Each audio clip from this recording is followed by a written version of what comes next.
Okay guys, welcome to part 2 of my video where I show you my video games.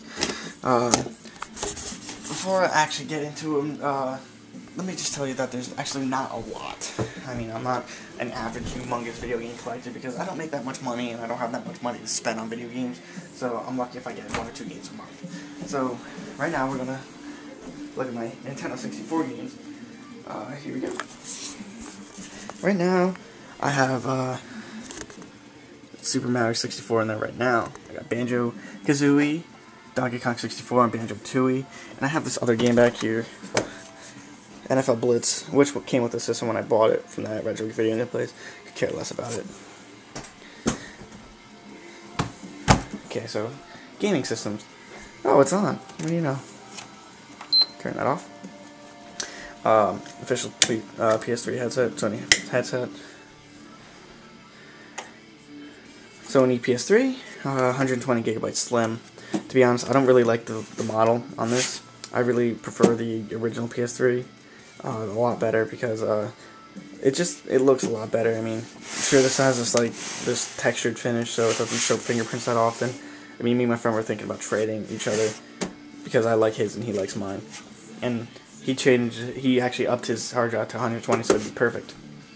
So my Wii, EA.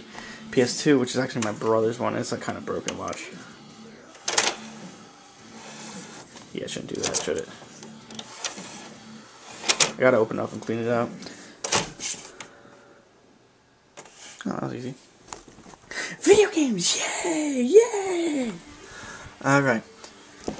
I'm gonna go to my only PS1 game, my original PlayStation game, Metal Gear Solid, Black Label. And to be honest, I don't even know if they made a greatest hits version of this. If they did, then I got really lucky in finding this for relatively cheap. I think I paid $20 for this. Not even gonna lie. I don't even think $20. I think it was like 18. Fatal Frame 3. Okay. Now let me go actually point out to the game now. Fatal Frame 3. This game I actually never played, but I have seen people play the first 2. I never saw actually anybody play the third one. Excuse me. These games are it's a very scary game. If you don't know what the Fatal Frame series is, basically, you go into this village. Obviously, it looks haunted. It's like, oh, let's go to a haunted village. Yay! Okay, so they're in a haunted village, and this one girl finds a camera, and I'm going off for the ones I've seen actually. Okay, so I don't know about this one, and they find this one girl finds a camera because she's actually in the haunted, eerie looking town because she's looking for her twin sister or her sister or something like that. And she goes in with a camera, and she takes pictures. But the funny thing is this camera has some power to see ghosts only through the camera, and in order to kill the ghosts, you have to let these ghosts get as close as possible, like this close before you take the picture. It's intense. So, if you actually have a chance to pick up Fatal Frame 1 and 2, or all 3 of them for relatively cheap, yeah, go ahead and do it. I mean, you probably would not.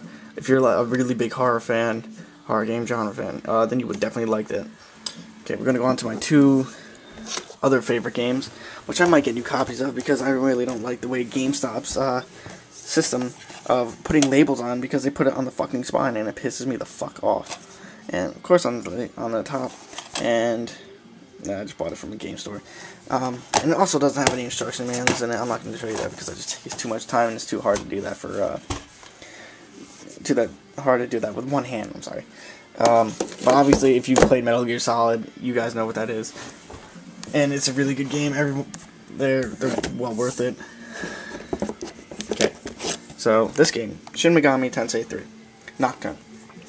Such a good game.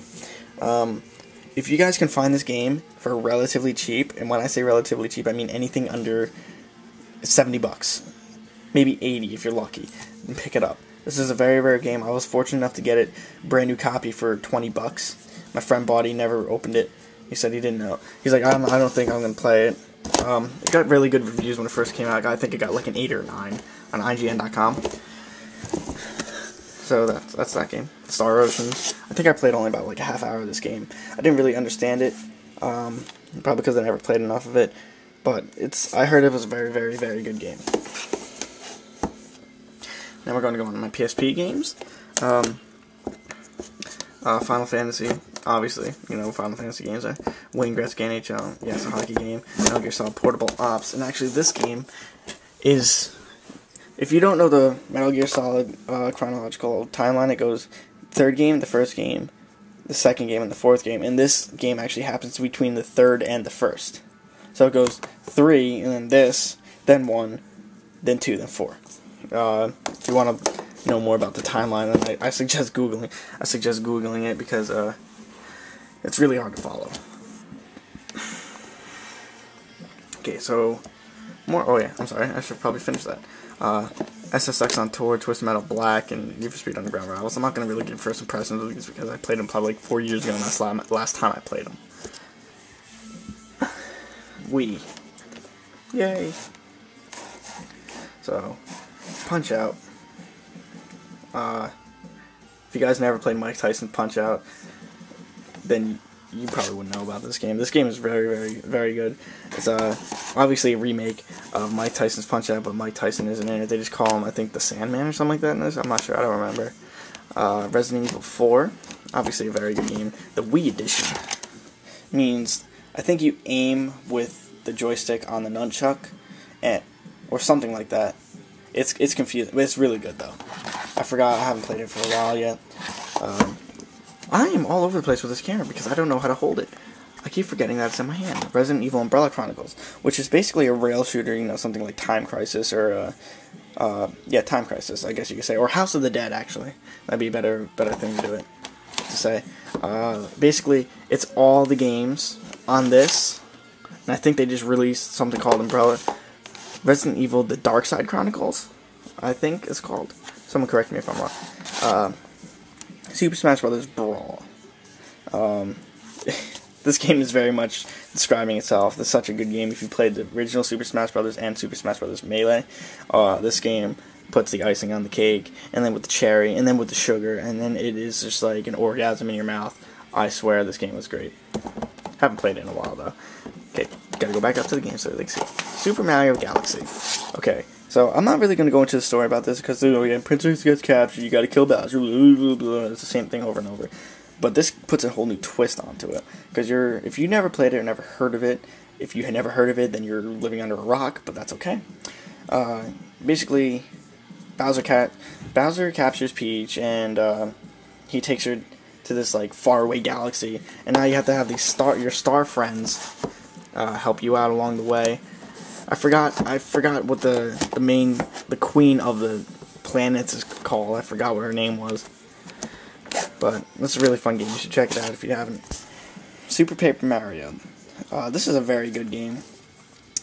I don't know where this falls in line with Paper Mario Thousand Year Door and the original Paper Mario. But actually, in this game, Bowser's your friend. Believe it or not. These are actually the Paper Mario games. Actually, no. This is the only Mario game I can think of that Bowser did not capture Peach. I didn't really get that far in it, so if he got betrayed, that's something new. Okay. Legend of Zelda: Twilight Princess. This game was good, but it was very, very, very, very repetitive. You had to do the same thing over and over, collect bugs until the thing you're a wolf half the time. Like, just gonna put it back for any Zelda lovers out there. Okay. Okay, I keep forgetting. I gotta stay right here. Stay right there. Okay. Stupid fucking camera. Doing the things I'm just want. Okay, Batman Arkham Asylum. This game was a very, very good game, but it was just very short.